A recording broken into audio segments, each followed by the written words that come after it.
Vamos a empezar a hablar de probabilidad. Este es un tema que tiene mucha conexión con la vida real. Muchas de las decisiones que tomamos en nuestra vida están basadas en nuestra vida, en... Buah, no tiene sentido esto que he dicho.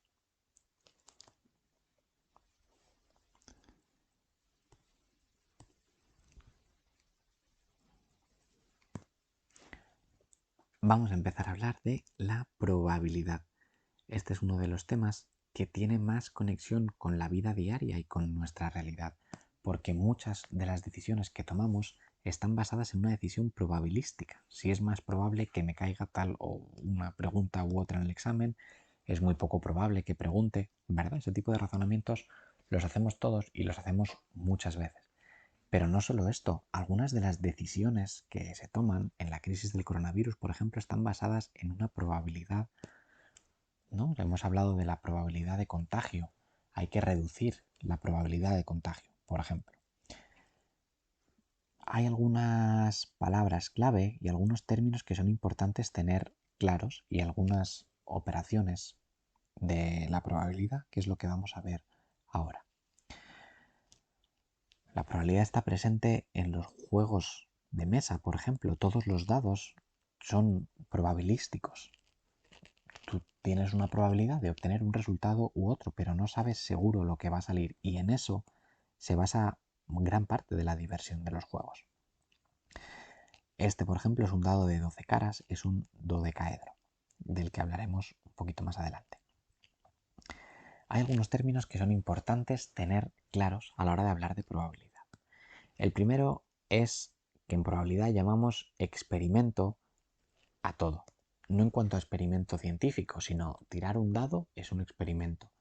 Tirar una moneda varias veces seguidas es un experimento. La ruleta del casino, todo eso, en el momento en el que se considera desde un punto de vista matemático, se les denomina experimentos. Y los experimentos pueden ser de dos tipos. Pueden ser experimentos aleatorios, si el resultado que se va a obtener no se puede predecir o no con total exactitud, o deterministas, si se sabe seguro lo que va a ocurrir. Determinista. Por ejemplo, un experimento determinista sería tirar una moneda con dos caras, ¿verdad? Porque sí o sí, seguro, nos va a salir una cara, si es que tiene dos caras. Y un experimento aleatorio sería, pues, todos los que hemos dicho hasta ahora. Tirar, por ejemplo, un dado de 12 caras, que tiene 12 posibles resultados, y no tenemos a priori manera de saber cuál de las 12 caras posibles nos va a salir. ¿Vale? Un segundo concepto importante tener claro es el espacio muestral. El espacio muestral es el conjunto de los posibles resultados que podemos obtener. Conjunto de posibles resultados. Y es muy importante la palabra conjunto porque en ella se esconden muchas de las operaciones matemáticas con las que vamos a trabajar. Un conjunto lo escribimos siempre entre dos llaves, ¿verdad? Como los sistemas, por ejemplo, que van escritos entre dos llaves, y es una lista de elementos que no pueden estar repetidos. Es la única condición, ¿vale? En nuestro dado de 12 caras del que vamos a hablar, por ejemplo, ¿cuál sería el espacio muestral? El conjunto de los posibles resultados. ¿Qué posibles resultados puedo tener? El 1, el 2, el 3 y así hasta el 12, ¿verdad? Ahora, este conjunto de espacio muestral podemos hacer grupitos, ¿verdad? Y podríamos hacer un grupito que fuera el 1 y podríamos hacer un grupito que fuera los pares, ¿no? El 2, 4, 6, 8, 10 y 12. Podríamos hacer el grupito también de los que son primos. El 1, el 2, el 3, el 5, el 7 y el 11. Muy bien. A cada uno de estos, a este y a este, se les llama sucesos, ¿vale? Esto es lo que es un suceso. Un suceso es un subconjunto del espacio muestral. Esta es la definición matemática. Subconjunto del espacio muestral. En realidad es un conjunto de posibilidades que nos podrían salir, que pueden estar de uno en uno, que sería un suceso elemental, o pueden ser un grupo de varios, que es lo que sería un suceso compuesto. está compuesto de varios sucesos elementales. También podemos tener sucesos imposibles. ¿Cuál sería un suceso imposible? Pues en un dado de 12 caras, el 13 no está ahí, el 13 no está en el espacio muestral. Si el 13 no está en el espacio muestral, decimos que sacar un 13, el conjunto 13, es un suceso imposible. Lo que ocurre con esto es que no podemos hablar del suceso 13. ¿Por qué? Porque si el suceso es un subconjunto, el 13 que tenemos aquí no está aquí. Por lo tanto, como el 13 no está, no es un subconjunto, no es una parte. Por lo tanto, no podríamos hablar de esto. Vamos a escribir suceso imposible así, como el conjunto vacío. Os presento al conjunto vacío, que ya por cierto nos habrá salido alguna vez. Espero que lo recuerdes. Por el contrario, ¿qué sería un suceso seguro? Un suceso imposible, el que no puede ocurrir. Un suceso seguro. Efectivamente, el suceso que seguro que ocurre. Tiro un dado de 12 caras y me sale un número del 1 al 12. Oh, anda, claro, efectivamente. El suceso seguro coincide con el espacio muestral. El suceso seguro es una lista, un subconjunto de elementos que tiene que incluir a todos, por lo tanto tiene que coincidir con el propio espacio muestral. Y por último llamamos suceso complementario o suceso contrario a, efectivamente, el suceso contrario. ¿Cuál sería el contrario de los pares? 2, 4, 6, 8, 10, 12. ¿Cuál sería el contrario? Pues los impares, 1, 3, 5, 7, ¿verdad? 9, 11. Y ya escribimos suceso contrario escribiendo una raya encima. Esta es la notación de suceso contrario. Bien, estas son algunas de las palabras que tenemos que tener en mente y que no podemos confundir. Y con todos estos sucesos que no dejan de ser, no se te olvide, conjuntos, nosotros podemos hacer operaciones. De hecho, ya hay una operación que hemos hecho antes, que es el suceso complementario, ¿verdad? O contrario. Ya hemos hecho un ejemplo de suceso complementario, que por cierto escribimos con una rayita encima. Otra operación que podemos hacer con sucesos es la unión. La unión de dos sucesos se define como el conjunto de los elementos que están en A o que están en B. ¿Vale? Por ejemplo, vamos a definirnos dos sucesos A y B que utilizar en estos ejemplos dentro, no te olvides, de un espacio muestral que va del 1 al 12 en nuestro dado de 12 caras. Nuestro suceso A es 1, 2, 3, 4 y nuestro suceso B es 2, 4, 6, 8. Bien, ¿cuál sería en este caso la unión de A y B? Lo que está en uno o en el otro. Pues todos los que están en A, pues tendrían que venir aquí. 1, 2, 3 y 4. Y ahora todos los que estén en B. 2, 4, 6 y 8. Pero como hemos dicho que un conjunto no puede tener elementos repetidos, el 2 y el 4 solo pueden aparecer una única vez. Esta sería la unión de los dos conjuntos. Intersección de dos conjuntos. La intersección de dos conjuntos A intersección B, así es como se escribe, como una especie de N, es el conjunto de los elementos que están en A y están a la vez en B, ¿vale? Y ese es un matiz importante, a la vez, ¿vale? Están en A y en B a la vez.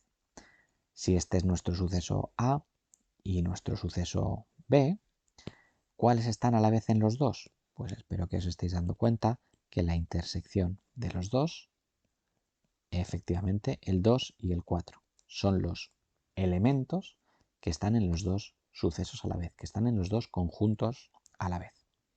Y tenemos una última operación que sería la diferencia. La diferencia de A menos B es los elementos que están en A y no están en B. ¿Vale? Fíjate que esta y es como el mismo concepto que este, también tiene que darse a la vez. Por eso muchas veces la diferencia se puede escribir como la intersección con el complementario. Porque esto al final es lo que sí está en A y, así es como se lee la intersección, y no están en B, ¿verdad? Porque esta rayita de complementario significa no. Bien, en nuestro ejemplo, A menos B, pues todo lo que está en A y no está en B sería el 1 que sí está en A y no está en B, nos vale. El 2 sí está en A y sí está en B, no nos vale. El 3 sí que está en A y no está en B, nos vale. Y el 4, como está en A y también está en B, no nos vale. La diferencia sería simplemente el 1 y el 3. Esta sería la diferencia de conjuntos. Aquí tenemos 3 ejemplos de las operaciones básicas con conjuntos o con sucesos. La unión, la intersección, la diferencia, y no te olvides de que hacer el complementario de un suceso o de un conjunto también es una operación. Pues vamos a hacer otro pequeño ejemplo. Consideramos el experimento, se tiran 2 dados de 6 caras y se suma el resultado. Muy bien, define el espacio muestral. Pues el espacio muestral, si yo tiro 2 dados de 6 caras y sumo el resultado, lo mínimo que puedo sacar es sacando un 1 y un 1, pues será un 2, y lo máximo que puedo sacar será si saco 2 6, que será un 12, pues será todos los números intermedios, desde el 2 hasta el 12, ¿verdad? Y nos dicen, considera los sucesos P, sacar un número par. Pues vamos a escribirlo matemáticamente. Sacar un número par, como es un número par de este espacio muestral, será 2, 4, 6, 8, 10 y 12, ¿verdad? Este es nuestro suceso P. Consideramos el suceso I, que es sacar un número impar. Podríamos considerarlo como el complementario de P. ¿Cuál es el complementario de P? 1, 3, 5... Si has pensado eso, ojo, que el 1 no está en nuestro espacio muestral. Por lo tanto, el 1 no es un número impar válido en este ejemplo porque no está en nuestro espacio muestral. Empezaríamos en el 3, 3, 5, 7, 9, 11 y hasta aquí, porque estamos todo el rato considerando nuestro experimento. Se tiran 2 dados de 6 caras y se suma el resultado. Sumando el resultado no podemos llegar a más de 12 y el número impar más grande será un 11, que sacaremos por cierto con un 6 y un 5. Y nos dicen considera el suceso J. El suceso J, sacar un número menor que 5. Pues 1, 2, 3, 4 y hasta ahí, porque el 5 no es menor que 5. Nos piden calcular dos operaciones. La intersección de P con J y una operación un poco más compleja. Primero una intersección a la que después hay que hacer una unión. Intersección de P con J. Pues este es mi conjunto P, que lo tenemos en rojo, ¿verdad? Y nuestro conjunto J, que lo tenemos aquí en verde. Como es una intersección, lo que está en los dos a la vez. El 1 no está en los dos a la vez, el 2 sí, así que el 2 nos vale. El 3 no, el 4 sí. Y ya dejo de contar porque todo lo demás no va a estar en J. Pues esta será la intersección de P y de J. Vamos con el segundo y vamos a calcular primero la intersección de P con J. ¿Vale? La intersección de P con J, ya la teníamos calculada. Como la intersección de P con J ya la tenemos, esto será P con J unión y 3, 5, 7, 9 y 11. Y ahora, como tenemos una unión, es coger los que están en uno o están en el otro. O sea, todos. 2, 3, 4, 5, 7, 9, 11. Bien. Por completar, ¿cuál sería el complementario de P intersección J unión I? Es decir, el complementario de toda esta operación. El complementario de toda esta operación, no te olvides de que es complementario respecto de nuestro espacio muestral. Y nuestro espacio muestral no tiene el 1, que no se te olvide. Pues aquí simplemente 2, 3, 4, 5, nos faltarían el 6, el 8, el 10 y el 12. Ese será el complementario, el 6, el 8, el 10 y el 12. Bien, Pues hasta aquí esta pequeña primera introducción sobre probabilidad, sucesos y operaciones con ellos.